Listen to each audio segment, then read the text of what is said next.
আন্দোলন করেছি আমরা, জীবন দিয়েছি আমরা, রক্ত দিয়েছি আমরা, জীবনের মায়া ত্যাগ করে রাস্তায় নেমেছিলাম আমরা।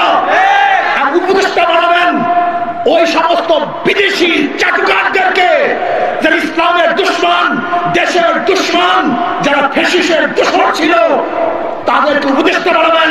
এই ক্ষমতা আপনাদের দেওয়া হয় নাই। ওরা দেশের মানুষের পাগল নয়, জনগণের ভক্তদের মধ্যে নাই। ওরা মানুষের রক্ত এবং আবেগের উপরে দাঁড়িয়ে ক্ষমতায় যেতে চায়। আমাদের রক্ত, আমাদের লাশকে ওরা ক্ষমতার সিঁড়ি হিসেবে ব্যবহার করতে চায়। মনে রাখতে হবে, আওয়ামী লীগ, বিএনপি এদের মধ্যে কোনো পার্থক্য নেই। সব ক্ষমতার বদল, সব ক্ষমতার বদল, সব টাকা জালেম, অত্যাচারী, দুর্নীতিবাজ। আজকে বিএনপির বক্তব্য শুনলে আশ্চর্য হয়ে যায়। আজকে বিএনপির বক্তব্য দেখলে বিবিকে নাড়া দেয়। আওয়ামী লীগ, বিএনপি মুদ্রার এপি টপিক, মুদ্রার এপি টপিক। ওরা 53 বছর পর্যন্ত ভাগাভাগি করে দেশটাকে দুর্নীতিতে 5 বার চ্যাম্পিয়নশিপ করেছে।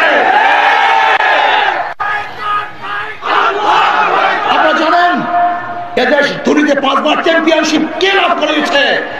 এই বিএনপি এবং আওয়ামী লীগ ভাগাভাগি করে এদেশের টাকাতি, চুরি, গুন্ডামি, বদমাশি গোটা প্রশাসনকে ধ্বংস করে ফেলেছে। জনগণকে বলবো, ঐক্যবদ্ধ হন। আপনারা ঐক্যবদ্ধ হন, ভোটার ঐক্যবদ্ধ হন।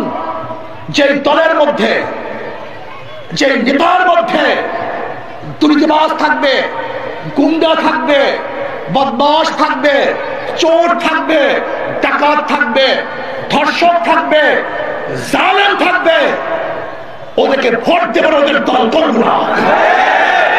জনগণ ঐক্যবদ্ধ হন, ওদেরকে বয়কট করুন। যদি জনগণ ঐক্যবদ্ধ না হন, তাহলে আপনার আমার রক্ত, আপনার আমার রক্ত বৃথা যাবে। ওরা আপনার আমার রক্ত এবং লাশের উপরে ক্ষমতা যাওয়ার সিঁড়ি করবে।